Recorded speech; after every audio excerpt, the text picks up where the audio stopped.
الرحمن الرحیم۔ محترم سامعین، جیسا کہ میں بتا رہا تھا کہ بدعت کی تباہ کاریاں، نماز کے بعد کی بدعت میں نے بیان کی ہے۔ اب روزوں کی جو مروجہ عوام نے بدعتیں لگا رکھی ہیں ان کے بارے میں کچھ عرض کروں گا۔ آپ کو پتہ ہے کہ نیت دل کے ارادے کو کہتے ہیں۔ زبان سے نیت کرنا یہ ایک بدعت ہے،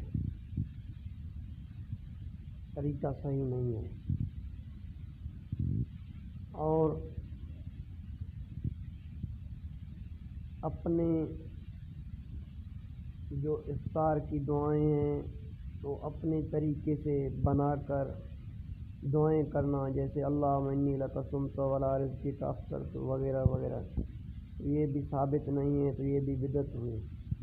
اس سے بچنا لازم ہے۔ جو نبی صلی اللہ علیہ وسلم نے دعائیں سکھائی ہیں وہی دعائیں پڑھیں تو انشاءاللہ دنیا اور آخرت میں کامیابی ضرور ملے گی۔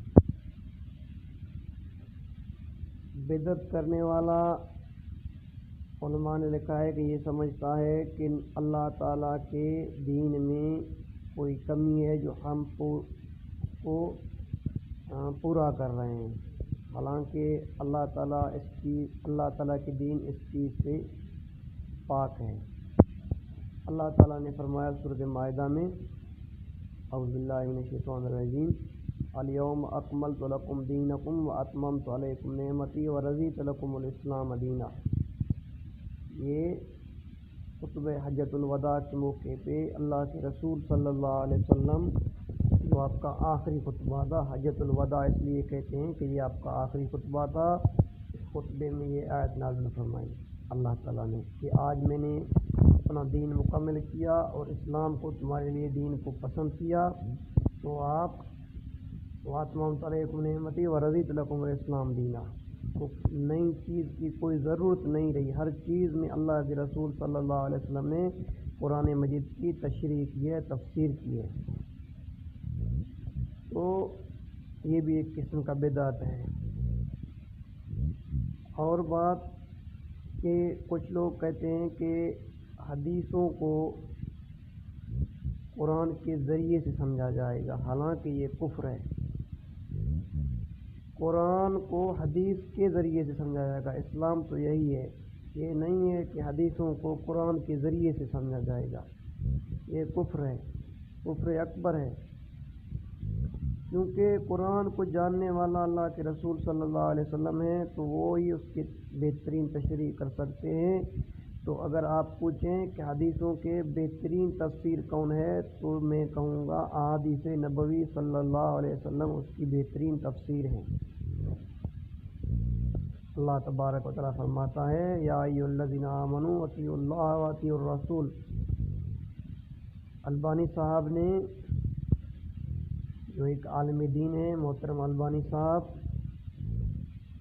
اس نے اپنی کتاب حجیت حدیث میں اطاعت رسول پر اس کا دعویٰ ہے کہ 40 آیتیں ہیں جس میں ہے کہ اطاعت رسول کا حکم ہے قرآن مجید میں۔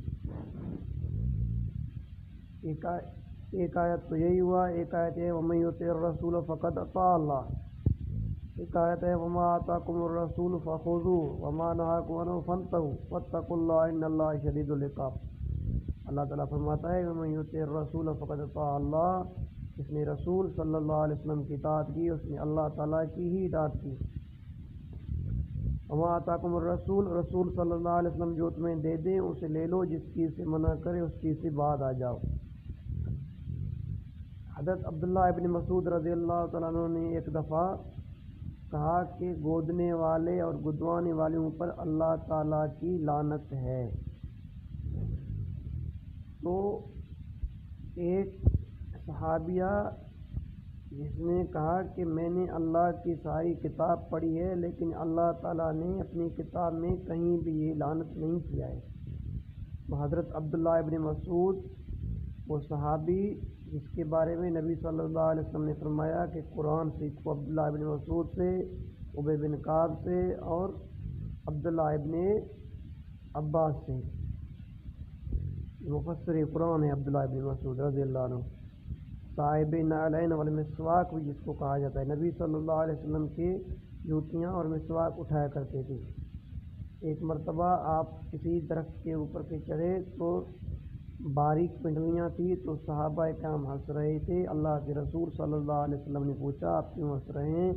تو صحابہ نے کہا کہ ہم عبداللہ ابن مسعود کے باریک پنڈلیوں پر ہنس رہے ہیں۔ آپ نے فرمایا اللہ کی قسم اس کی باریک پنڈلیاں احد پہاڑ جتنا، احد پہاڑ سے بھی زیادہ اللہ کے میزان میں بھاری ہیں۔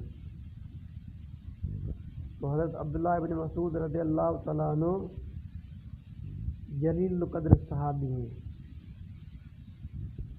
تو میں عرض کر رہا تھا کہ بدعت کی تباہ کاریاں، میں عرض کر رہا تھا کہ حضرت عبداللہ ابن مسعود رضی اللہ تعالیٰ عنہ نے یہ آیت تلاوت فرمائی اور فرمایا کہ وما آتاکم الرسول فخذوہ، کہ اللہ تعالیٰ کا حکم ہے کہ جو رسول صلی اللہ علیہ وسلم تمہیں دیں اسے لے لو، جس چیز سے منع کرے اس سے منع کرو۔ اللہ کے رسول صلی اللہ علیہ وسلم نے لعنت فرمائی ہے گودنے والیوں پر، گلوانے والیوں پر، بال اکھڑنے والیوں پر، اور چہرے کی خوبصورتی کے لیے بال اکھڑنے والیوں پر، اور دانتوں کو کشادہ کرنے والوں پر اللہ کے رسول صلی اللہ علیہ وسلم نے لعنت کی ہے، اور مردوں کی چال چلن والی عورتوں پر اور عورتوں کی چال چلن والے مردوں پر اللہ کے رسول صلی اللہ علیہ وسلم نے لعنت فرمائی ہے۔ اور اللہ تعالیٰ کا حکم ہے کہ رسول صلی اللہ علیہ وسلم جو تمہیں حکم کریں اس کو مانو۔ تو یہ صحابہ کا قرآن فہمی ہے۔ تو ہم کو قرآن کریم کو احادیث نبوی صلی اللہ علیہ وسلم کے ذریعے سے سمجھا جائے گا، اس کو صحابہ کرام کی تفسیروں سے۔ بہترین تفسیر حضرت عبداللہ ابن عباس کا تفسیر ابن عباس میں موجود ہے۔ میں آپ سامعین سے کہوں گا کہ آپ اس کی بھی مطالعہ کریں، بہترین تفسیر ہے۔ تفسیر ابن کثیر، محترم ابن کثیر، امام الدین ابن کثیر صاحب کی تفسیر بہترین تفسیر ہے۔ جو لوگ قرآن مجید کی تفسیر اپنی عقل، اپنے آراء رائے سے کرتے ہیں وہ گمراہی میں ہیں، کیونکہ قرآن کو حدیث کے ذریعے سے ہی سمجھا جائے گا۔ حدیث کے بغیر قرآن کو سمجھنا کفر ہے، کیونکہ لوگ اس کے ذریعے سے اگر حدیثوں کو ٹھکراتے ہیں، کہتے ہیں کہ قرآن کے مخالف ہے، تو یہ کفر ہے، کیونکہ کوئی بھی حدیث اللہ کے رسول اللہ تعالیٰ کی کتاب کی مخالف نہیں ہوتی، اور اللہ تعالیٰ کی کتاب کوئی حدیث کی مخالف نہیں ہوتی۔ یہ ایک دوسرے کی تائید کرتے ہیں، کیونکہ یہ دونوں وحی ہیں۔ فرق یہ ہے کہ قرآن وحی متلو ہے اور حدیث وحی غیر متلو ہے۔ متلو مطلب جس کی تلاوت کی جاتی ہے، اور حدیث وہ ہے جس کی تلاوت نہیں کی جاتی، لیکن ہیں دونوں وحی۔ تابعین وہ فرماتے ہیں کہ جیسے قرآن نازل ہوتا تھا ویسے ہی اللہ کے رسول صلی اللہ علیہ وسلم پر جبریل علیہ السلام اس کی تشریح یعنی حدیث لے کر اترتے تھے۔ اللہ تعالیٰ فرماتا ہے وما انزلنا علیک الکتاب الا لتبین لهم الذی اختلفوا فیہ وہدی ورحمۃ لقوم یؤمنون۔ ہم نے یہ کتاب نازل کیا ہے لتبین لهم، اللہ فرماتا ہے اے نبی آپ اس کو بیان کریں۔ تو قرآن ہے، قرآن کا بیان کدھر ہے؟ تو بیان حدیث رسول صلی اللہ علیہ وسلم ہے۔ آپ صلی اللہ علیہ وسلم کی حدیثوں کی بہت ضرورت ہے، ہمیں حدیث کے بغیر قرآن کو نہیں سمجھنا چاہیے۔ اور جو لوگ کہتے ہیں حدیث اجمیوں کے سازش ہے وہ کفر کرتے ہیں، کیونکہ جو ایک حدیث کا انکاری ہے وہ کفر کرتا ہے، چاہے کوئی بھی ہو۔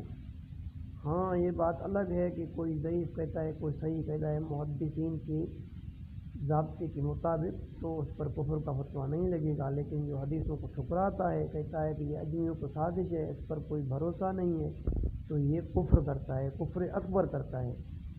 تو توبہ کرنا چاہیے اللہ تعالیٰ سے، یہ بدعات سے بچنا چاہیے، حدیثوں پر عمل کرنا چاہیے، سنت کو اپنانا چاہیے۔ بدعت کی ضد ہے سنت۔